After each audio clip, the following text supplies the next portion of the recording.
Ever since I could remember, I've been surrounded by and fascinated with the paranormal. Whether it be a spirit passerby in a haunted house I've lived in, visiting a haunted place for my YouTube channel, or even a passed-on family member just coming to visit. A lot of my interest came from my father's side of the family, and their apparent prone to the supernatural. This is one story my paternal grandmother and others told me. It's 100% real, and some of which I've been able to verify, and I've even seen with my own 2 eyes and heard with my own 2 ears. My grandmother's father had owned a small 3-bedroom and 1-bathroom house in San Lorenzo, California, ever since my grandmother could pretty much remember. It was located on a cul-de-sac, and it was named Dermody Street. It was built in the 1930s, and it was a pretty quaint little thing. When my grandmother was around 15, her and her best friend, whom lived just across the street, had started playing with a Parker Brothers Ouija board in the back bedroom. This was back in 1962, and back then, these were just pretty much popular board games, thought to be harmless at the time, kind of like a Magic 8-Ball of the time. They asked out harmless questions such as, who am I going to go to the prom with, or does Darren like me? For a while, nothing would happen, but as they progressed in its use, the Ouija started to answer them. Of course, they just thought it was the other girl moving the planchette, and they laughed it off. Eventually, they stopped using it. However, what was talking to them wanted more attention, I guess. Now, it's at this point where small things would start to happen. Seemingly disembodied voice here or there, whispers at night, could be heard from down the hallway. My great-grandparents had a strange habit of recording their conversations in the living room, possibly to reminisce or maybe even for future generations to hear. These things could be heard in the background of those recordings. Eventually, things began to escalate. Poltergeist activity, such as things moving or even being thrown off the surfaces. My family were scared out of their minds. There is, however, one event in particular that lives in infamy. It was Christmas time of 1963, just about a week or so after President Kennedy was assassinated, some of which could still be heard from their black and white RCA television. My great-grandmother was listening to that as she was on a 6-foot-tall or so stepladder, attempting to decorate the approximately 9-foot-tall Christmas tree that they had just picked up that day. As they were trying to place an angel on top of the tree, she was violently thrown off sideways right across the room, crashing into the wall and landing on the TV. From then on, they were deathly, almost literally, afraid to go into the house. After that, things just got worse. They began to fight constantly, which I believe fed the negative entity even further.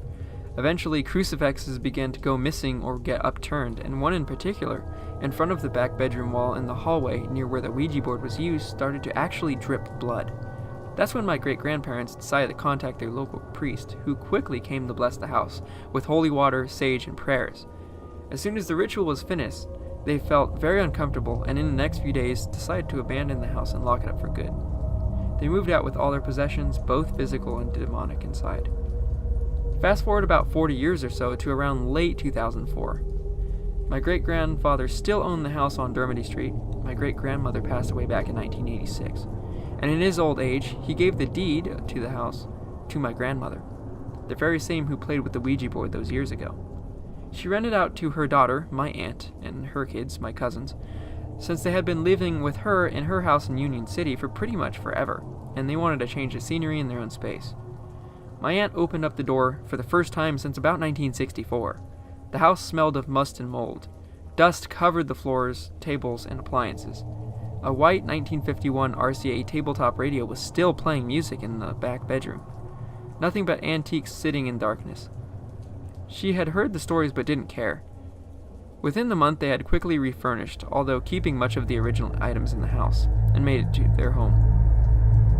My grandmother's friend, the one who played with the Ouija board, still lived across the street and came visit periodically. Everything was normal. It was wonderful, actually. This is when I first set foot in the house. I was nearly 10 years old, and I felt always the slightest discomfort. I knew the stories. They interested me, actually. I even saw the old dried brown blood on the wall, which ran down from the crucifix that still remained in its place. Besides the knowing and feeling, all was well. I spent many a day playing outside with my cousins and little brother on our bikes and the drift trike that we had. I even enjoyed at night listening to the calming sound of the BART train's loud electric motors wisping away to and from the monorail-esque station right across the huge parking lot that was now just behind the house's backyard. One day not too long after, my great-grandfather passed away in April 2005. My eldest cousin, Victor, who was almost 14, began to violently vomit outside as we were playing one day in front of a large dead oak tree. My aunt just thought it was the flu, and I recall many days he spent inside watching his favorite Star Wars and Harry Potter movies and drawing while eating chicken noodle soup and drinking ginger ale. Things just got worse though. He began to become pale. His voice became weak and energy was drained.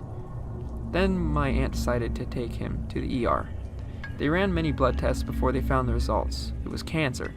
I don't remember what kind, but I do remember that they recommended St. Jude's Children's Hospital as the best place for him to be. Once he was admitted there, they found that he had 2 types of other cancer as well.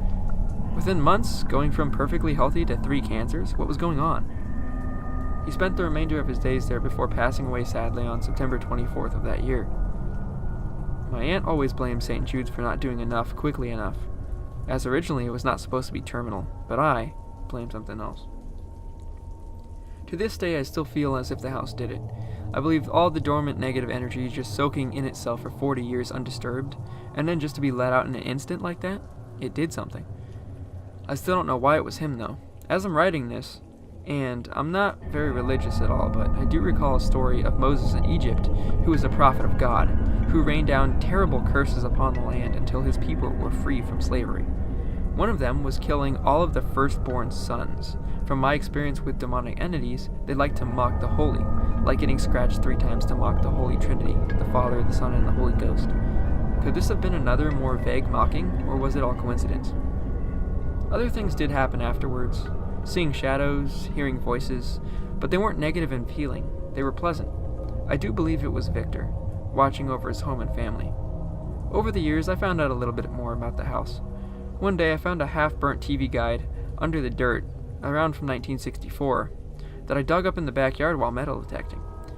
I figured that at one point maybe my family tried to burn certain items to rid themselves of the spirit, or maybe even please it.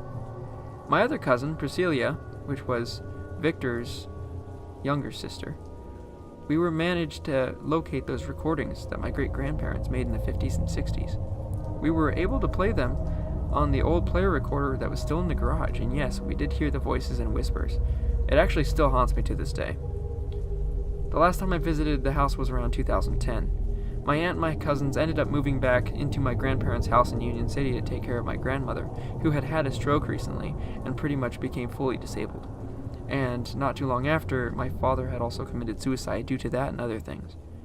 I'm still not sure if that could have been related or not to all the happenings in the house, or the long-time dormant negative energy attached to it. But man, I'll tell you, I was happy to see that green Dermody Street sign in the rearview mirror.